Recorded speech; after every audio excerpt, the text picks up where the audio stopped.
교회가 가지고 있는 사명이 여러 가지가 있습니다. 그 중에 하나가 건전한 교리를 가르치고 또 하나는 복음을 선포하는 일. 이게 교회가 하는 일 중에서 제일 소중한 일입니다. 그것이 우리의 책임이기도 합니다. 또 그 책임을 감당하기 위해서 하나님이 우리에게 직분을 주셔요. 그 직분을 주시는데 목사라고 하는 직분도 주시고 장로님이라고 하는 권사님이라고 하는 집사님이라고 하는 직분과 또 각종 직능에 걸맞는 위원회를 통해서 우리에게 직분이 주어집니다. 그리고 그 직분뿐만 아니라 여러분이 가지고 계신 재능을 통해서도 얼마든지 하나님의 교회를 아름답게 하고 복음을 선포하는 일을 하도록 만들어 주십니다. 근데 그런 일들을 바울 사도는 뭐라고 묘사를 하고 있는가 하면 군사 혹은 병사라고 하는 직분에 비유를 해서 우리의 직능, 헌신하는 것을 표현하고 있습니다. 그래서 바울의 편지를 이렇게 보면 군사 용어가 굉장히 많이 나옵니다. 바울 사도가 아마 성경에서 제일 많이 군사 용어를 쓰지 않았겠는가 이렇게 생각을 합니다. 왜냐하면 이 바울은 군사, 이 병사라고 하는 직분이 그리스도인이라고 하는 분들을 묘사하는데 가장 적절한 직분이라고 생각을 했기 때문에 군사 용어와 함께 이 군사, 병사라고 하는 직분에 이 그리스도인들을 자주 비유를 했다라고 하는 것을 우리는 성경을 보면 알 수 있습니다. 또 18절 말씀에 보면 이런 말씀이 나옵니다. 내가 네게 이 교훈으로서 명하노니 라고 되어 있는데 이 교훈으로서라고 하는 말은 예전에는 우리가 지금 가지고 있는 성경이 개역 개정 성경인데 예전 성경에 보면 이 교훈으로서를 어떻게 해석을 했느냐면 경계로서 명하노니 이렇게 번역을 해놨어요. 근데 이 경계라고 하는 말은 조심한다라고 하는 뜻이고 무엇이 우리에게 오고 나가는지를 살펴본다는 뜻이었는데 사실은 교훈으로서 혹은 경계로서라고 하는 말보다는 명령으로 말하노니라고 하는 것이 훨씬 더 정확한 번역입니다. 그래서 아들 디모데야 내가 내게 이 명령으로 말하노니 이 명령을 이야기하노니 전에 너를 지도한 예언을 따라 그것으로 선한 싸움을 싸워라 이렇게 해석하는 것이 맞다라고 봅니다. 그래서 이걸 교훈도 그리고 경계로 해석을 하는 것보다는 명령으로 해석하는 것이 더 적합하지 않을까라는 생각을 해봅니다. 왜냐하면 이 그리스 말로 교훈이라고 하는 말, 경계라는 말을 팔랑게리아라고 부르는데 이 팔랑게리아라고 하는 말이 명령, 오더를 내린다라고 하는 뜻을 가지고 있는 말입니다. 윗사람이 아랫사람에게 지시하는 것, 그게 바로 이 교훈이 가지고 있는 팔랑게리아라고 하는 말입니다. 그래서 하나님으로부터 우리가 받은 교훈, 명령, 경계, 이 명령을 너가 수행을 해야 되는데 그 명령이 뭐냐면 선한 싸움을 싸우는 거다. 그 명령이 뭐냐면 내가 너를 지도한 예언의 말씀을 따라 선한 싸움 싸우는 거야. 이 이야기를 하시고 있는 겁니다. 이 바울이 오늘 이 디모데후서를 디모데전서, 디모데후서를 썼는데 이 바울이 쓴 디모데전후서, 디도서를 뭐라고 부르냐면 목회서신이라고 합니다.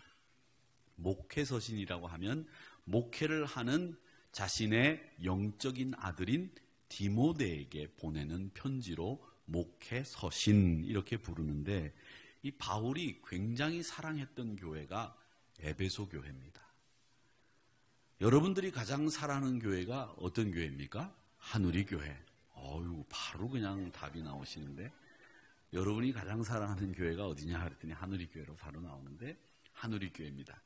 제가 지난주에 어느 교인들하고 같이 이야기를 나누면서 예전 이야기를 했습니다. 예전 이야기를 했는데 그 예전 이야기는 제가 학생회 다닐 때 제가 서울 서지방 출신입니다. 서울 서지방인데 하누리 교회가 독립문에 있을 때 이 독립문 교회가 서울 서지방이었습니다. 이 서울 서지방은 11월 3일 개천절이 되면 예일여고에서 항상 운동회를 했습니다. 기억하시는 분들은 기억하실 수 있겠습니다만은 예일여고에서 그때 운동회를 하는데 그때 예일여고 교목이 김홍순 목사님이라고 하는 분이 예일여고 교목이셨고 이사장님이 김홍순 목사님의 매형이었어요. 근데 그 김홍순 목사님이 이사장인 걸 어떻게 하느냐 하면 제가 전에 목회했던 동강교회 전임자가 김홍순 목사님이셨습니다. 그래서 제가 잘 압니다. 근데 그 예일여고에서 체육대회를 하면 이 독립문교회 여학생들이 피구를 하면 다른 교회 여학생들이 이겨낼 재간이 없었습니다. 제가 어릴 때 기억에도 독립문교회 여학생들은 피구를 하면 어떻게 하느냐면 악이 받쳐 있어요. 그러면서 공을 던집니다. 맞아도 그냥 맞고 이렇게 슬금슬금 걸어 나가지 않습니다. 딱 맞아도 그러면서 탁 던진 사람을 째려보고 나갔습니다.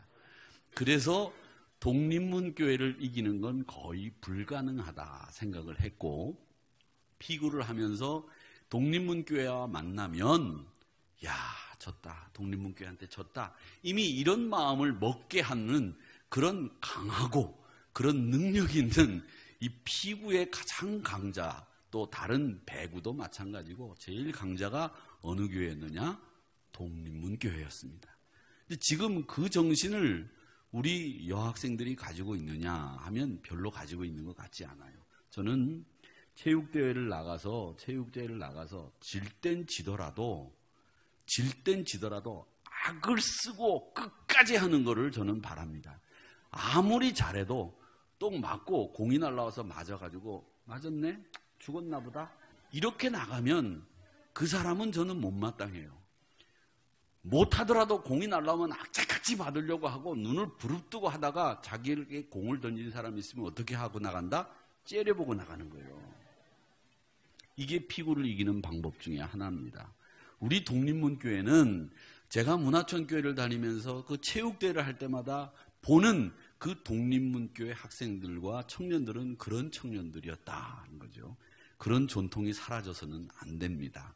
그러니까 내년 봄에 우리 남전도회에서 강남지방 남전도회가 주관이 돼서 체육대회를 할 때는 여성 성도님들은 피구를 할 때 맞고 나갈 때는 어떻게 나간다라고 하는 요령을 제가 가르쳐 드렸으니까 그렇게 나가시고 공을 던질 때도 에이 맞을 테면 맞아라 이렇게 던지지 말고 맞아라 이렇게 던져야 된다. 이게 우리 독립문교회 전통이었다. 이렇게 보시면 됩니다.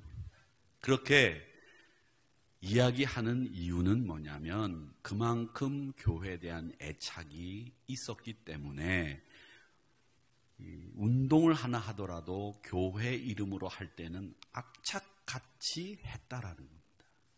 교회를 사랑하기 때문에 허투루 하지 않았다는 얘기예요. 교회를 위해서라면 내가 최선을 다하는 모습을 운동 경기에서도 우리 독립문교회 옛날 선배들은 보여주었다. 저는 그게 교회를 사랑하는 가장 큰 마음 아니었겠는가라는 생각을 가지고 이 말씀을 드리는 겁니다. 근데 바울이 제일 많이 사랑했던 교회가 어떤 교회였느냐면 바로 에베소 교회였습니다. 그래서 에베소 교회를 떠나오면서 그 교회 후임자로 자기가 가장 사랑하는 영적인 아들 디모데를 목회하게 만들었던 거고 그 목회하는 디모데에게 바울은 편지를 써서 이렇게 목회를 하거라 이렇게 다짐을 하고 가르친 겁니다. 그리고 바울이 마지막에 예루살렘에 올라가지 말라고 하는 사람들의 만류를 무릅쓰고 예루살렘으로 가기로 작정을 합니다. 거기 가면 죽을 수도 있고 거기 가면 죄수로 마지막을 맞이할 수 있었는데도 불구하고 예루살렘으로 가기로 작정을 합니다. 그때 마지막으로 예루살렘으로 가기로 작정을 한 다음에 바울 사도가 누구를 불렀느냐 하면 밀레도라고 하는 곳에서 에베소 교회 장로님들을 불렀습니다. 그리고 그 장로님들에게 내가 앞으로 예루살렘에 가서 어떤 일을 하게 될런지 그 일을 당할는지 내가 알 수 없지만 내가 가야 할 길이 그 길입니다 라고 하는 것을 말씀하면서 에베소 교회 장로님들에게 기도를 부탁하는 모습을 볼 수 있습니다. 이건 바울 사도가 인간적으로도 에베소 교회 장로님들을 굉장히 많이 의지했다는 것이고, 또 바울 사도가 에베소 교회를 굉장히 사랑하고 있었다고 하는 결정적인 증거가 된다는 겁니다. 그러면 바울 사도가 에베소 교회를 그냥 사랑했느냐? 그냥 사랑한 게 아니에요. 이유가 있습니다. 어떤 이유가 있느냐면, 이 에베소는 이교도들이 굉장히 득실되는 곳이었습니다. 우상숭배가 굉장히 성행하던 곳이었고, 음란한 일들을 신전에서 수도 없이 하던 곳이 에베소입니다. 아데미 신전이라고 하는 신전이 있었는데, 그 신전에는 여제사장들, 여사제들이 3,000명가량 있었는데, 그 여사제들이 주로 뭘 하는 사람들이냐면 우상을 섬기고 난 뒤에 남자를 상대로 몸을 파는 사람들이었습니다. 그런 음란하고 우상숭배가 횡행한 에베소에서 신앙을 지키기가 여간 어렵지가 않았는데, 이 에베소 교인들이 그런 상황에서도 신앙 지키기에 목숨을 건 신앙인들이었습니다. 그런 상황에서도 흔들림 없이 예수님을 믿고 예수님을 따라가던 사람들이 에베소 교인들이었습니다. 그러니까 바울 입장에서는 그렇게 유혹이 많은 세상 속에서도 신앙을 지켜나가는 에베소 교인들을 향한 뜨거운 열정과 사랑이 왜 없겠습니까?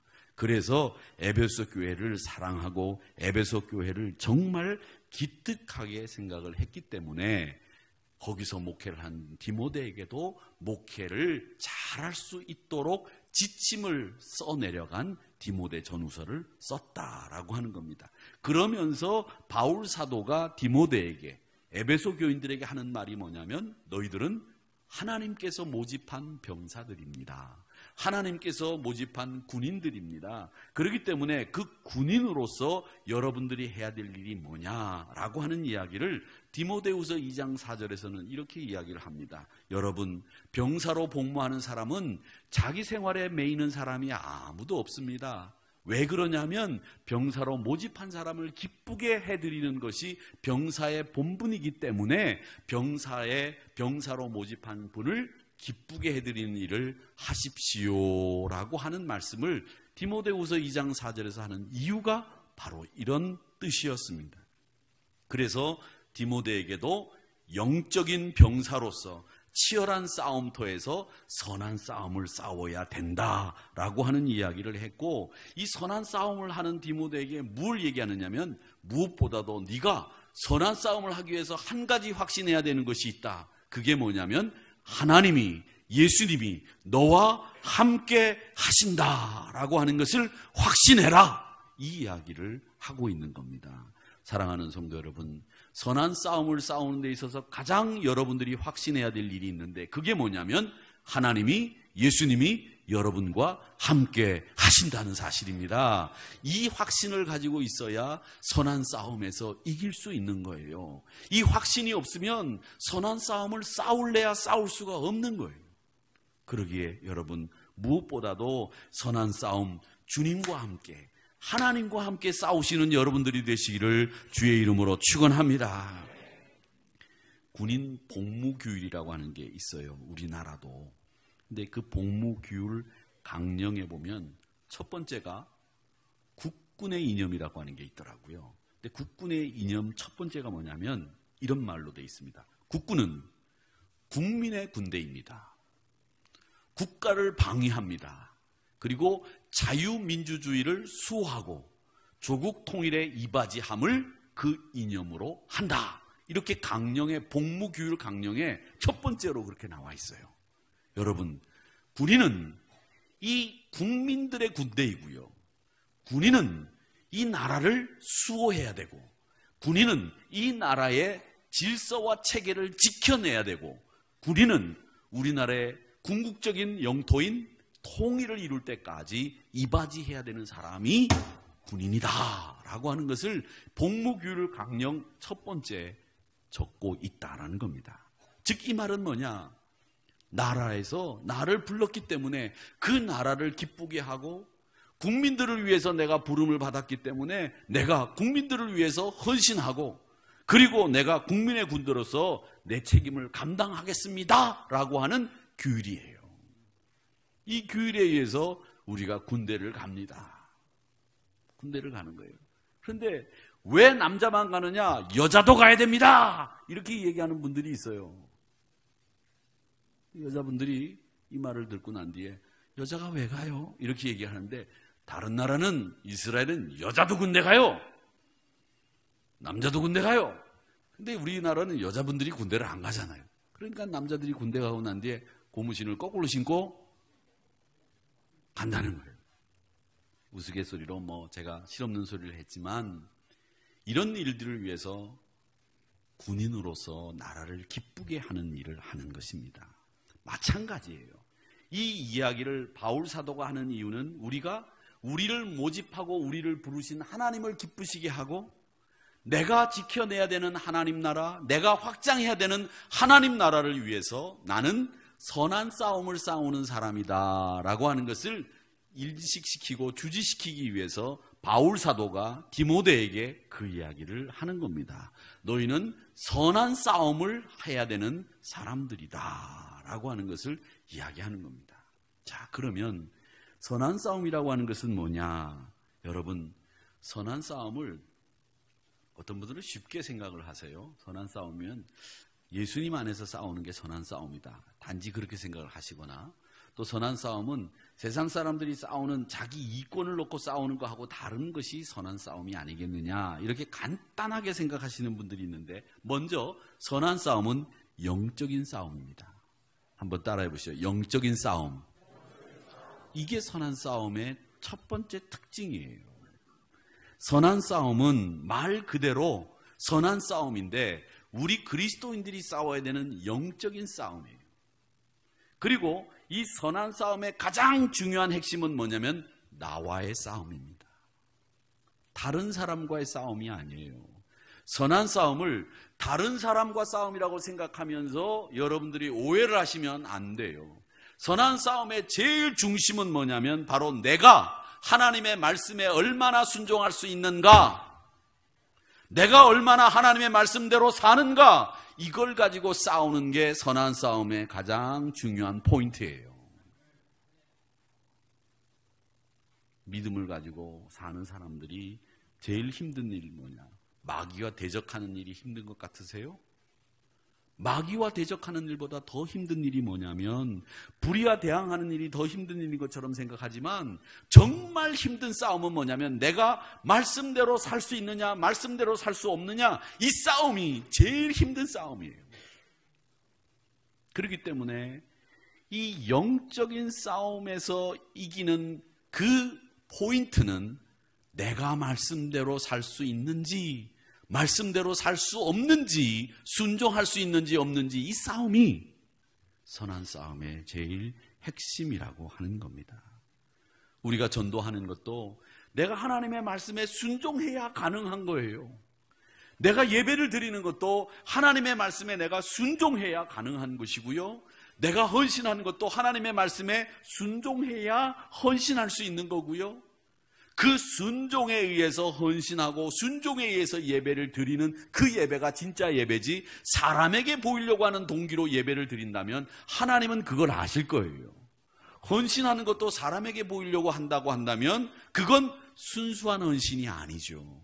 내가 말씀에 순종하고 내가 말씀대로 살기로 다짐하고 하나님 앞에 헌신하는 그 헌신이 선한 싸움에서 이긴 헌신이 되는 거예요. 그러니까 날마다 여러분들은 여러분 자신이 말씀과 싸우면서 복음을 전하고 예배를 드리고 헌신하고 기도하고 이 모든 일에 사실은 여러분들이 말씀에 순종하느냐 않느냐라고 하는 이 선한 싸움의 결과들을 여러분들이 지금 하시고 있는 거예요. 그러니까 이 말씀에 순종하고 복종하는 선한 싸움이 없이는 그 어떤 주의 사역도 감당할 수 없다라는 결론이 나오는 겁니다. 그런데 오늘날 이 세상을 지배하고 있는 가장 무서운 사고방식이 뭔지 아십니까? 가장 무서운 사고방식이 수단과 방법을 가리지 않는 이 세상 사람들의 방식이 가장 무서운 거고, 이게 교회 안에 스며들어와서 교회 안에 자리 잡으면 이 교회는 하나님 앞에서 선한 싸움을 싸웠다고 말할 수가 없어요. 우리가 선한 싸움을 싸우다가 내가 말씀에 순종하는 일은 꼭 이기게 되지만 우리가 세상에서 항상 승리할 수는 없는 거예요. 항상 좋은 결과를 얻을 수는 없어요.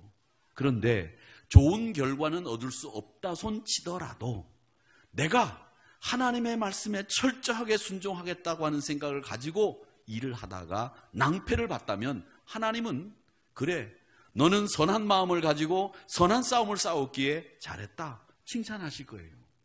근데 만약에 우리가 선한 싸움의 결과를 수단과 방법을 가리지 않고 얻기를 소망했다고 한다면 그 결과가 아무리 좋아도 하나님은 기뻐하시지 않을 거라고 하는 것을 여러분 아셔야 됩니다. 결과는요, 하나님이 주시는 거예요. 내가 만드는 게 아니라고요. 내가 전도하고 내가 복음을 주고 그 사람을 위해서 기도하는 일은 하지만 그 영혼을 변화시키고 그 영혼이 주님께로 돌아올 수 있도록 만드는 일은 누가 하느냐? 하나님이 그를 강권적으로 붙잡아서 하시는 일이에요. 그렇기 때문에 수단도 방법도 옳아야 됩니다. 그리고 그 결과는 하나님이 책임져 주시기 때문에 우리의 수단도 방법도 옳아야 되고, 그리고 우리가 하나님 앞에 먼저 말씀에 순종하는 자세를 갖는 것이 헌신 전에 있어야 될 일, 기도 전에 있어야 될 일, 예배 드리기 전에 있어야 될 일, 우리 모두의 신앙생활 앞서서 해야 될 일이 뭐냐면 내가 말씀에 얼마만큼 순종하느냐, 이런 선한 싸움의 결과를 통해서 예배 자리에 나와야 되고 기도해야 되고 헌신해야 되는 겁니다. 사람에게 잘 보이려고 하지 마세요. 사람에게 사람 눈 의식하고 하는 것은 선한 싸움의 결과가 아닌 거죠. 그건 정당하지 못한 방법의 헌신일 수 있습니다.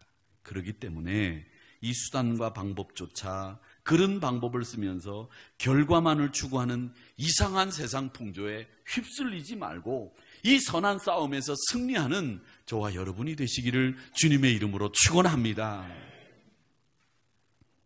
요즘 그 종교인들 과세 문제로 시끄럽습니다. 어저께 결론이 났더라고요. 참 허망하게 결론이 났어요.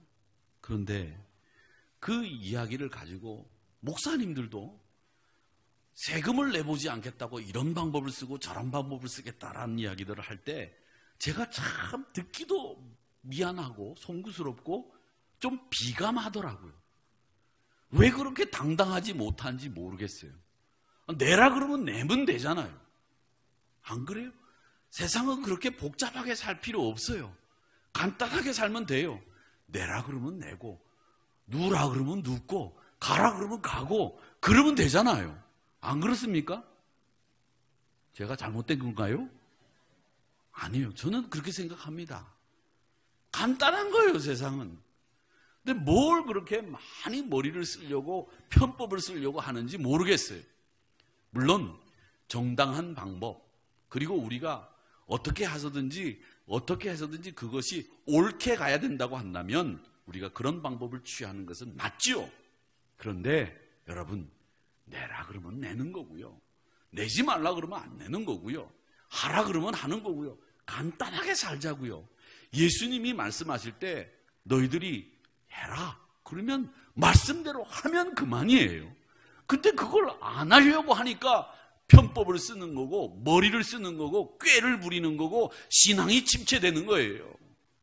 그냥 이 말씀대로 그냥 살면 된단 말이죠. 그러니까 여러분, 복잡하게 사지 마세요. 심플하게 사세요. 있으면 먹고 없으면 안 먹는 거죠. 그보다 중요한 게 뭐냐? 내가 내 이름값 하면서 사는 게 중요한 거예요. 아니겠습니까? 그리스도인이라고 하는 이름값 거기에 맞게 사는 게 중요한 거지. 뭐 그렇게 우리가 먹으면 4끼를 먹습니까? 5끼를 먹습니까? 안 그렇습니까?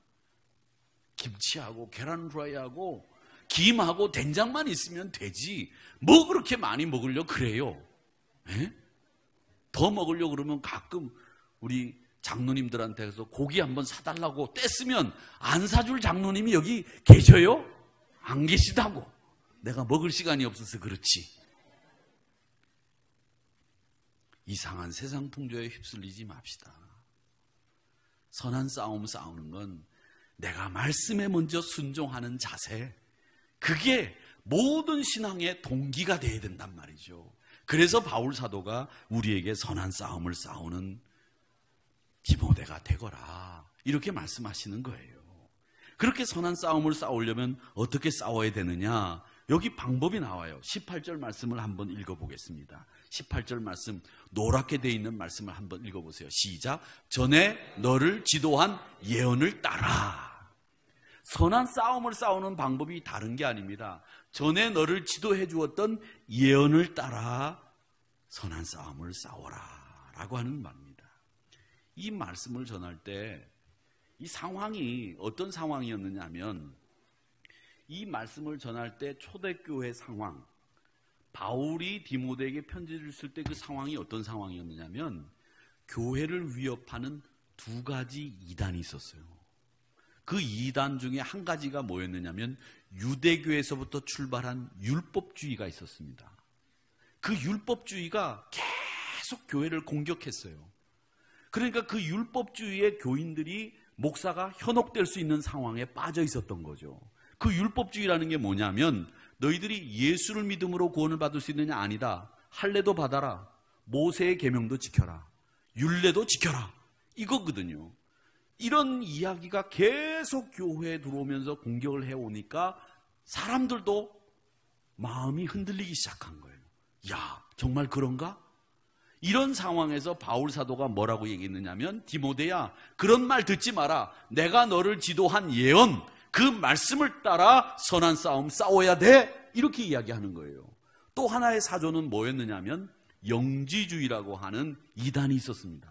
이 영지주의자들은 정말 큰 이단이었는데, 이 영지주의자들은 이원론적인 사고방식을 했는데 아주 복잡하고 다양한 세상체계를 가진 사람들이 영지주의자들이었어요. 이 사람들은 간단하게 말씀드리면 창조하신 하나님이 따로 있고 십자가에 예수님을 매달아서 우리를 구원하신 하나님이 따로 있다, 이렇게 보는 사람들이었습니다. 그래서 하나님이 두 하나님이 있다고 생각을 했고요. 우리가 구원받는 건 믿음으로 구원받는 게 아니라 지식으로 구원받는다고 가르쳤습니다. 그래서 지식이 있어야 구원받는다, 그렇게 이야기를 했고, 예수님이 십자가에 매달려 돌아가신 건 예수님이 아니다라고 그렇게 가르쳐요. 왜? 예수님이 십자가에 매달리기 전에 예수님의 신적인 모습은 다 벌써 하늘로 올라가고 인간의 모습만 예수님이 십자가에 매달렸다. 그 인간의 모습만 십자가에 매달렸기 때문에 예수님이 하나님 어찌하여 나를 버리셨습니까? 라고 하는 말을 했던 것이고, 목마르다라고 하는 인간적인 말을 한 거다, 이렇게 가르쳤어요. 그러니까 하나님도 두 분이고 예수님도 진짜 여기 십자가에 매달린 게 아니다. 왜? 예수님이 하나님이면 하나님이 순환을 받아 인간에게? 이건 말도 안 된다, 이렇게 이야기를 했습니다. 또 하나, 인간과 하나님 세계에 두 세계만 있는 게 아니라 그 하나님의 세계와 인간의 세계를 연결하는 매개가 있다라고 그렇게 이야기를 했습니다. 그게 뭐냐면 아이온이라고 하는 또 다른 존재가 있다, 그렇게 가르쳤어요. 그러니까 사람들이 현혹되기를 좋게 현혹되는 거죠. 아직 교리가, 체계가 성립되지 않은 상황에서 예수님이 십자가에 매달린 게 아니야. 예수님이 십자가에 매달렸는데 그 예수님이 만약에 하나님이면 하나님이 순환을 받은 거야? 하나님이 어떻게 인간에게 순환을 받아? 말도 안 되지. 이렇게 가르친 이야기가 교인들의 귀에는 혹하게 들렸다는 거죠. 이런 영지주의자들과 유대교들이 계속 교인들을 흔들고 있는 상황에서 에베소 교회를 목회하는 디모데에게 뭐라고 편지를 썼느냐? 그 말씀이 바로 조금 전에 읽은 너를 지도한 예언을 따라 라고 하는 말을 쓴 이유가, 그런 이단들이 판을 치고 있기 때문에 바울 사도는 이 너를 지도한 예언, 믿음으로 구원받는다라고 하는 말씀에 의거해서 목회를 해라, 선한 싸움을 싸워라 이렇게 이야기를 하고 있다는 겁니다. 결국 뭐냐? 우리 그리스도인들의 선한 싸움은 이게 하루 이틀 하는 싸움이 아니에요. 평생 해야 되는 싸움이 우리의 선한 싸움이라고 하는 겁니다. 그러면서 오늘 말씀에 보면 선한 싸움을 위해서 우리 바울 사도는 디모데에게 뭐라고 얘기하느냐면 너에게 선한 싸움을 싸울 수 있는 도구, 병기를 줬다고 얘기를 합니다. 그 병기가 뭐냐면 두 가지입니다. 하나가 바로 19절 말씀을 읽어보겠습니다. 시작. 믿음과 착한 양심을 가지라. 어떤 이들은 이 양심을 버렸고 그 믿음에 관하여는 파선하였느니라. 우리가 선한 싸움을 싸우는 데 있어서 가장 훌륭한 병기 두 가지가 있는데 하나가 믿음, 하나가 착한 양심입니다. 여러분 기억하시기 바랍니다. 내가 선한 싸움을 싸우는 데 있어서 가장 훌륭한 병기는 뭐냐? 믿음과 착한 양심이다 라고 하는 것을 아시고 있어야 됩니다. 이 믿음이라고 하는 것은 뭡니까? 믿음이라고 하는 것은 하나님의 진리를 바르게 아는 믿음입니다. 여기 17절 말씀에 보면 디모데후서 2장 17절에 보면 그들의 말은 악성 종양이 퍼져나감과 같은데 그 중에 후메네오와 빌레도가 있다 이렇게 이야기를 하는데 이 후메네오라고 하는 말은 좋은 말이에요. 결혼이라고 하는 뜻을 가지고 있는 말입니다. 그런데 이 신성한 결혼이라고 하는 말을 가지고 있는 후메네오가 교회 안에서 망령되고 헛된 진리가 아닌 이 헛된 진리의 말 그리고 해서는 안 되는 말들을 하고 돌아다녔습니다. 그래서 바울 사도가 얼마나 화가 났는지 진리에 관하여는 그들이 그릇되었다. 부활이 이미 지나갔다 하므로 어떤 사람들의 믿음을 무너뜨린다 이렇게 이야기를 합니다. 부활을 부인했다는 거죠. 그래서 바울은 이 믿음이라고 하는 것은 뭐냐면 진리를 진리답게 믿는 믿음, 그것이 선한 싸움을 싸우는 우리의 병기다라고 이야기를 합니다. 사랑하는 성도 여러분, 우리가 싸울 선한 싸움의 첫 번째 병기는 뭐라? 진리를 진리로 믿는 믿음이다라고 하는 것을 꼭 기억하시기를 바랍니다. 이 선한 싸움에서 진리를 진리답게 믿는 믿음을 여러분들이 가지셔야 됩니다. 또 두 번째로 우리가 가져야 되는 병기가 있는데 그 병기가 착한 양심입니다. 양심이라고 하는 말은 함께 안다라는 뜻이 담겨져 있어요. 함께 안다. 그러니까 여러분, 우리가 어떤 일을 하든지 간에 누군가가 알면 되는 거예요. 함께 안다는 거죠. 양심은 나만 알면 얼마든지 남을 속일 수 있어요. 나만 알면 얼마든지 거짓말할 수 있는데 남을 알게 하면 그건 속일 수도 없는 거죠. 그렇기 때문에 이 착한 양심이라고 하는 것은 다른 사람에게도 알게 하는 거예요.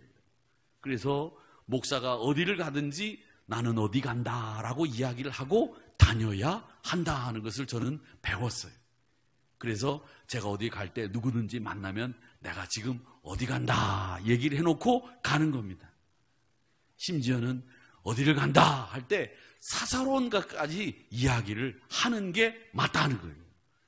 그 얘기를 여러분들에게 다 할 수 없으니까 누구한테 하느냐? 저는 저희 집사람한테 하는 겁니다. 여보, 나 화장실 가? 그렇게 알아? 가는 거예요. 근데 어떤 사람들은 소리도 없이 조용히 어디론가 사라져버려요. 이러면 안 된다는 거죠. 물론 그게 나쁜 일을 할 수 있는 길은 아니지만 우리는 내 자신을 위해서라도 누군가 내 일거수일투족을 볼 수 있도록 만들어주는 게 필요하다는 거죠. 그래서 착한 양심이라고 하는 말은 나와 너가 같이 한다라는 뜻으로 쓰고 있다라고 하는 겁니다. 사랑하는 성도 여러분, 이 착한 양심이 선한 싸움을 싸우는 데 있어서 가장 좋은 병기라고 하는 것을 꼭 기억하시기를 바랍니다. 그러니까 우리 그리스도인들이 선한 싸움을 싸우는 데 있어서 제일 중요한 것은 뭐냐면 내가 말씀에 순종함으로 시작되는 것이 선한 싸움이다 라고 하는 것 하나, 그리고 또 선한 싸움에 있어서 우리의 병기는 진리를 진리답게 믿는 믿음 하나, 그리고 함께 아는 착한 양심, 그 양심이 나의 선한 싸움을 싸우는데 가장 좋은 병기임을 오늘 바울 사도는 디모데에게 이야기를 하고 있다라고 하는 것을 여러분 기억하시기를 바랍니다. 그래서 오늘 말씀의 내용은 그겁니다. 디모데야, 네가 말씀에 네 자신이 얼마나 순종하는지 너를 돌아보아라. 그래서 말씀에 순종함으로 그리스도인들을 사랑해라. 말씀에 순종함으로 헌신해라. 말씀에 순종함으로 기도해라.